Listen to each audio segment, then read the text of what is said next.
Buenos días, jóvenes. Bienvenidos una vez más a su curso de Sistema Tegumentario. El día de hoy vamos a hablar sobre las lesiones dermatológicas. Vienen a ser conceptos generales que nos van a permitir entender la terminología que normalmente se utiliza en dermatología. Así como existe un lenguaje entre ustedes los jóvenes y que solamente ustedes lo entienden, en las diferentes especialidades médicas o también en diferentes especialidades de lo que es el área de salud, existen términos que son propios.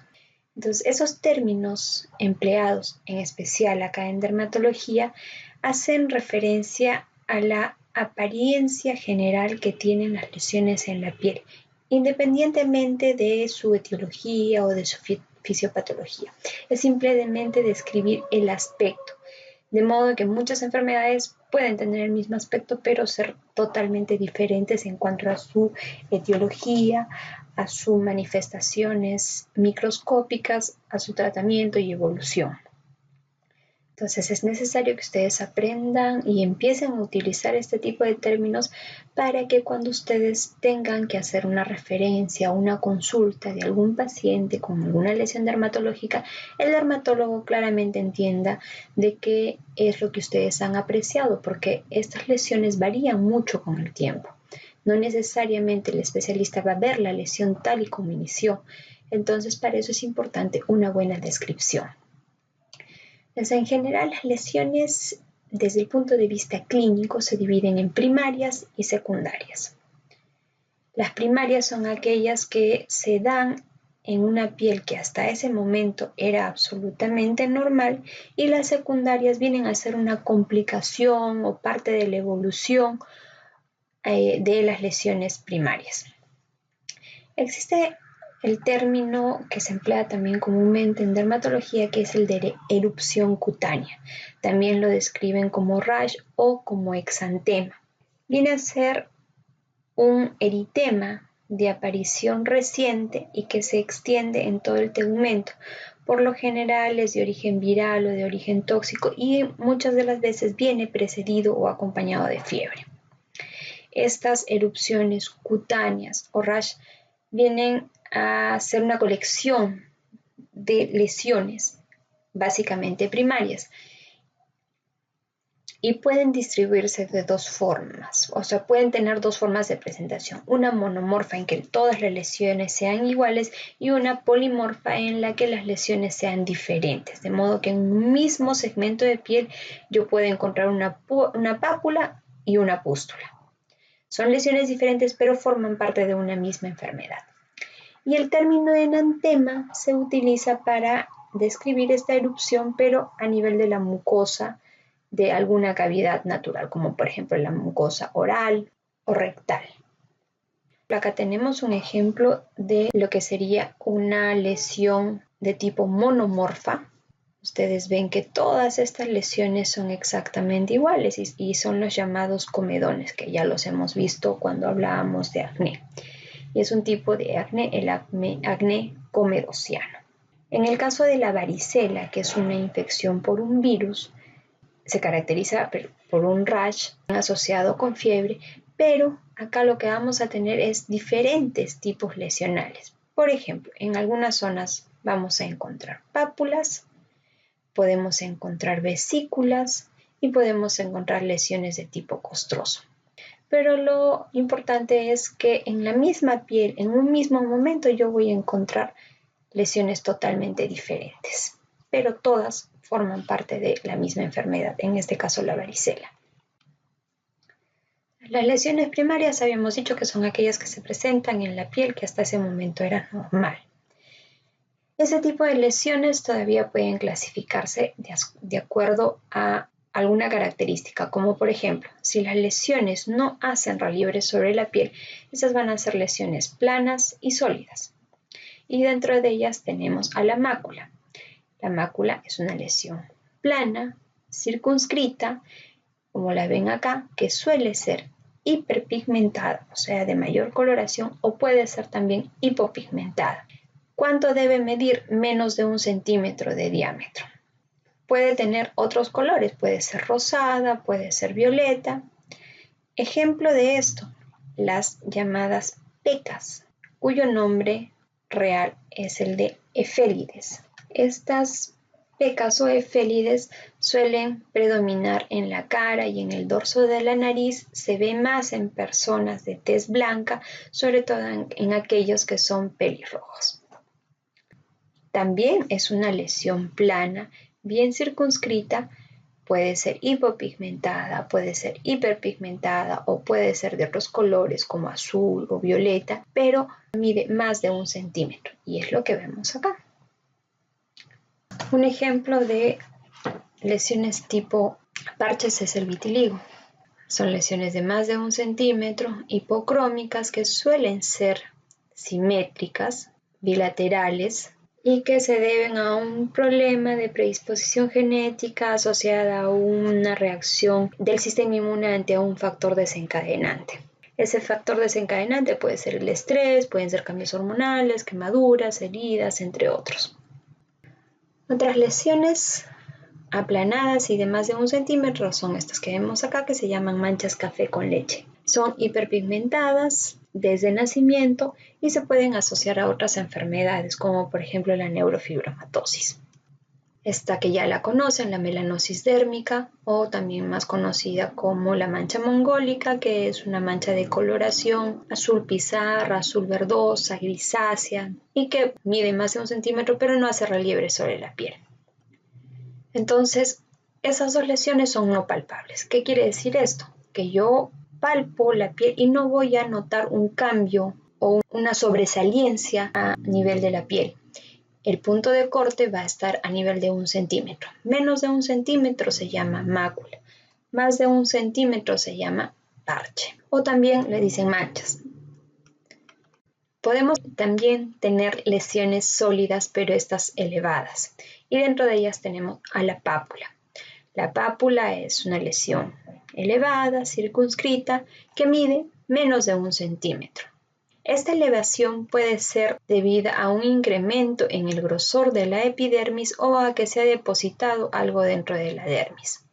Estas lesiones pueden modificarse secundariamente, pueden presentar una costra o una escama como parte de su evolución o en respuesta a algún tratamiento a veces. Ejemplos de pápula, la llamada queratosis seborreica. Es un tumor benigno, levemente elevado, hiperpigmentado, que no se conoce el motivo por el cual aparece, pero que se ha visto está más asociado a la edad, o sea, es más frecuente en pacientes seniles y se da en zonas de exposición solar, así es que se piensa que tiene alguna asociación tanto con edad como exposición solar, ¿no? La placa también es una lesión elevada, circunscrita, pero esta va a medir más de 1 centímetro. También se puede deber a un incremento en el grosor de la epidermis o al depósito de alguna sustancia a nivel de la dermis. Igual que una pápula puede presentar cambios secundarios, que pueden ser las escamas o las costras. Acá tenemos a un niño que presenta una lesión, es una lesión de tipo vascular, es un hemangioma en cereza que mide más de 1 centímetro y es elevada. La psoriasis clásicamente se caracteriza por lesiones tipo placa, elevadas, bien delimitadas, eritematosas, que van a cubrirse de una serie de escamas de color blanco o blanco plateado. Entonces acá las dos son lesiones palpables. Yo paso mi dedo al ras de la piel y voy a sentir una elevación en esta región donde está la lesión. Y el punto de corte, igual que en el otro caso de las lesiones planas, es el centímetro. Pápulas menos de 1 centímetro y placas más de 1 centímetro.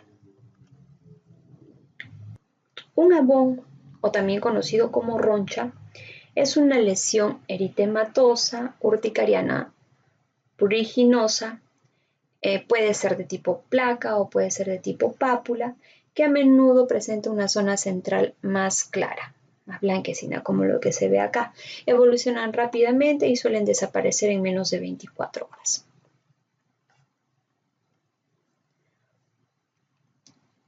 Un nódulo, o también llamado tubérculo en algunos libros, también es una lesión elevada, circunscrita, pero de mayor volumen que una pápula. A menudo mide 2 centímetros de diámetro.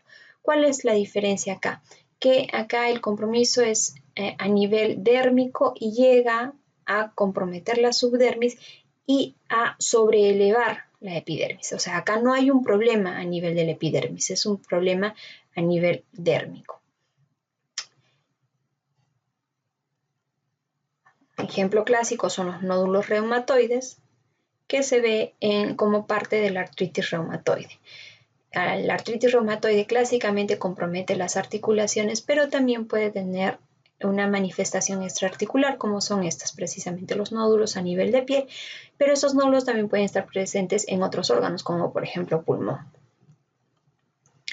El tubérculo y goma son prácticamente lo mismo que un nódulo, solo que clásicamente se ha utilizado para describir las lesiones encontradas en sífilis. El detalle con la goma es que dentro de su evolución va a sufrir un fenómeno de crudeza, de reblandecimiento, de ulceración y después de cicatrización. Pero inicialmente eran lesiones elevadas, exactamente igual que un nódulo. Como les digo, la única diferencia es que se le utilizó mucho y actualmente todavía se guarda ese término para lesiones de tipo sífilis. Podemos tener también lesiones elevadas, pero que no son sólidas, sino que contienen un material líquido. Por ejemplo, las vesículas. Estas miden menos de 1 centímetro. La lesión primaria debe estar llena de un fluido transparente, pero puede sobreinfectarse y convertirse en un contenido de tipo purulento. El herpes simple es un ejemplo tipo de lesiones de tipo vesicular. Acá las tenemos. Todas miden menos de 1 centímetro y están asentadas sobre un fondo eritematoso. Una bula, también conocida como ampolla, también es una lesión elevada con contenido líquido, pero esta debe medir más de 1 centímetro de diámetro. Ya habíamos visto esta enfermedad, la necrólisis epidérmica tóxica se caracterizaba por la presencia de vesículas y también por bulas. Lesiones de más de 1 centímetro con contenido líquido transparente, pero que podrían convertirse en contenido purulento. Una pústula también es una lesión elevada circunscrita con contenido, pero este contenido es ya purulento. Usualmente mide menos de 1 centímetro. Ejemplo, el acné. Si recordamos las lesiones clásicas del acné, teníamos acné inflamatorio y no inflamatorio. Dentro del inflamatorio podíamos tener pústulas, quistes o podíamos tener nódulos, ¿no es cierto? Entonces acá tenemos una pústula, lesión elevada con contenido de tipo purulento. Un absceso es también una colección de pus, pero de localización un poco más profunda y que al momento de drenarlo nosotros vamos a ver la salida de ese material purulento. Un quiste viene a ser una lesión blanda, elevada, encapsulada, como ven acá, pero que tiene que estar tapizada por un epitelio. Si no tiene epitelio no puede ser llamada quiste, es un pseudoquiste. Un ejemplo clásico lo tenemos acá, un quiste epidérmico de inclusión. Se cree que la formación de este quiste se debe a que el epitelio de superficie se invaginó hacia la dermis y luego se separó del epitelio de superficie y quedó alojado formando esto, ¿no? Esta lesión de tipo quístico. Cuando nosotros lo evaluamos al microscopio vamos a ver que el tapiz de ese quiste es un epitelio, exactamente el mismo epitelio que nosotros tenemos en la epidermis, un poliestratificado plano queratinizado, y el contenido es queratina. Son láminas de queratina o de queratinocitos córneos, ¿no? Estas lesiones macroscópicas primarias pueden presentarse también en diferentes patrones. Por ejemplo, pueden tener un patrón de tipo anular o circinado. Tienen esta forma, en la que el borde suele estar más sobrelevado y más eritematoso, mientras que el centro suele ser del nivel de la piel y de una coloración más semejante a la piel. Un ejemplo es el granuloma anular. La lesión va avanzando por los bordes, por eso es que en esa zona es más elevada. Policíclicas vienen a ser las lesiones anuladas, pero que se han agrupado formando una lesión con múltiples círculos, ¿no? Múltiples anillos, también llamada como policíclica. El ejemplo clásico es una dermatomicosis. Acá se ve claramente que la línea de avance es esta y va dejando el centro más claro. Ha avanzado tanto que se ha logrado fusionar con otras lesiones más. Las lesiones también pueden agruparse formando racimos como si fuesen uvas, y esto es clásicamente del herpes. Acá tenemos un herpes labial simple, en la que las lesiones vesiculares se han agrupado en racimo. El patrón zosteriforme hace referencia a las lesiones causadas por el herpes zóster. El herpes zóster también es un virus que causa lesiones de tipo vesicular, pero que siguen el dermatoma, como vemos acá y como vemos acá. Podemos tener zóster que comprometa el nervio trigémino, que es lo que tiene esta niña. Entonces el patrón de distribución de las vesículas va a ser siguiendo el trayecto que sigue el nervio trigémino. Y el otro tipo común de encontrar es el herpes de tipo intercostal, que es el que vemos en esta parte inferior. Las lesiones también pueden ser lineales, es decir, presentar esta forma. El ejemplo clásico es una variante del líquen que se llama el líquen estriado, que se presenta típicamente en niños y que tiene precisamente ese aspecto. Es más común en los miembros inferiores y al sanar suele dejar esta zona hipopigmentada. Las lesiones en el intertrigo se refieren a aquellas que están localizadas a nivel de los pliegues. Nosotros tenemos grandes pliegues y pequeños pliegues. Grandes pliegues como por ejemplo el axilar, a nivel del cuello, el interglúteo, el inguinal. Pequeños pliegues como los pliegues interdigitales, tanto en manos como en pies, el pliegue retroauricular. Entonces, enfermedades que sean de localización en pliegues se las puede describir mejor como intertriginosas. Por ejemplo, la candidiasis. La candidiasis es una enfermedad micótica que por lo general afecta a pacientes que ya tienen un proceso de inmunosupresión asociado. Las lesiones también pueden ser de tipo pediculado, es decir, que tienen un tallo que las une con el epitelio de superficie, como por ejemplo vemos acá en la verruga vulgar, que ustedes ya saben que se produce por una infección viral en relación al papiloma virus humano, y otra lesión bastante común son los llamados acrocordones o también fibromas blandos, cuya localización principal es a nivel de cuello, aparentemente en relación a fenómenos irritativos como el uso de collares, el roce de la ropa. No se sabe bien la etiología de ese tipo de lesiones. Algunos trabajos en los que se ha encontrado que algunas de ellas presentan virus del papiloma humano tipo 6 y 11, sugiriéndose como probable patogenia, ¿no? Se ha visto que es más frecuente en los pacientes diabéticos, en mujeres embarazadas y en sobrepeso. Se encuentran casi en el 50% de la población. Lesiones de tipo umbilicada son aquellas de aspecto papular, pero que tienen una depresión a nivel del centro. El ejemplo de esto es el molusco contagioso. El molusco contagioso es una infección por un poxvirus que se caracteriza por la aparición de múltiples pápulas, y en la región central aparece una depresión como si fuese un ombligo. Es más frecuente encontrarlo en el cuello y a nivel de los párpados. No son dolorosas, son difíciles de tratar. La varicela, habíamos hablado de ella que era un patrón de exantema o rash polimorfo, porque tenía diferentes tipos de lesiones en un mismo momento. Y mientras que acá vemos una pústula, acá vemos una lesión que sí cumple con el criterio de ser umbilicada, ¿no? Con la depresión a nivel central. La varicela es causada por el virus de la varicela y por lo general es más común encontrarla en niños, pero puede afectar a cualquier grupo etario. Muy bien, hemos acabado las lesiones primarias. Ahora hablemos de las secundarias, es decir, aquellas que se asientan sobre una lesión primaria o son el producto de una modificación de estas o una respuesta ante el tratamiento o ante diferentes agentes. Tenemos lesiones secundarias que están destinadas a caer, como son las escamas. En estas lo que hay es una hiperkeratosis, o sea, un engrosamiento de la capa córnea que se va acumulando debido a que hay un incremento en la proliferación o en todo caso un retardo en el proceso descamativo. La enfermedad clásica que presenta esto es la psoriasis. placas bien delimitadas y cubiertas por escamas.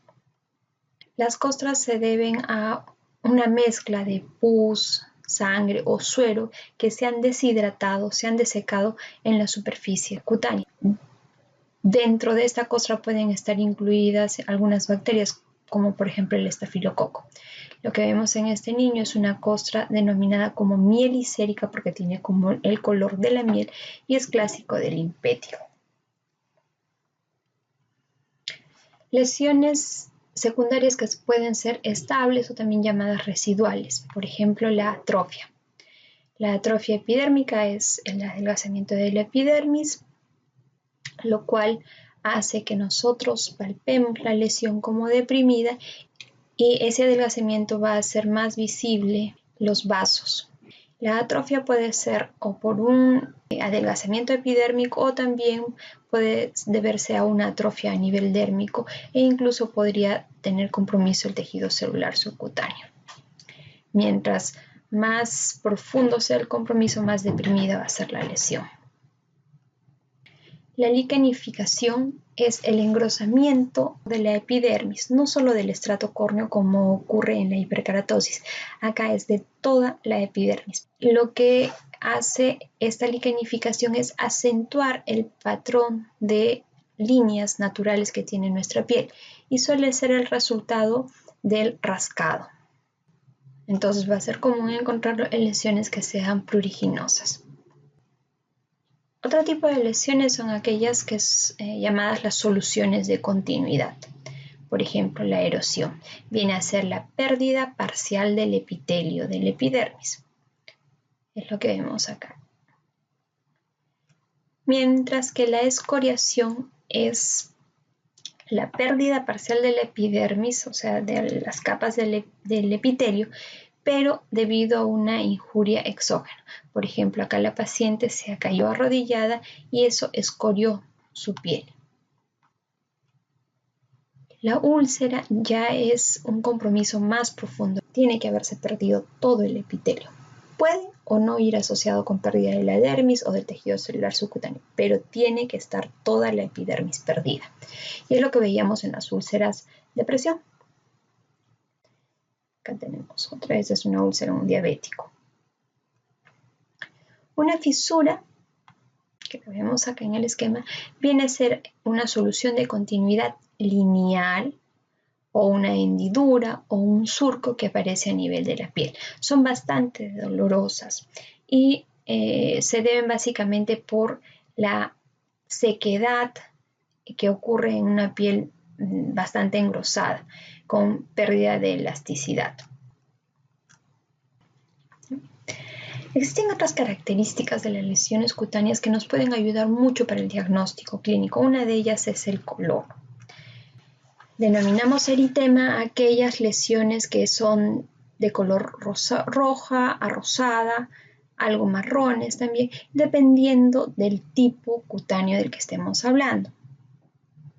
Un ejemplo de ello es el exantema morbiliforme que se presenta debido a una erupción por algún fármaco y la estamos viendo acá, esa coloración roja, rosada, puede verse marrón en el caso de las personas que tienen mayor pigmentación de piel. Las lesiones de color negruzco clásicamente se asocian con necrosis, como veíamos cuando hicimos las lesiones por frío. Lesiones azules o también otro término que se puede utilizar es el de ceruloderma. Y acá veíamos melanocitosis dérmica o más conocida como la mancha mongólica. Coloración marrón, como ocurre en las fitofotodermatitis. ¿Qué son estas fitofotodermatitis?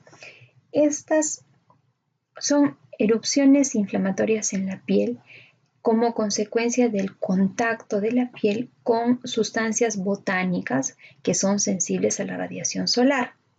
Estas sustancias van a sufrir una especie de activación gracias a la radiación solar y eso es lo que va a ocasionar la lesión.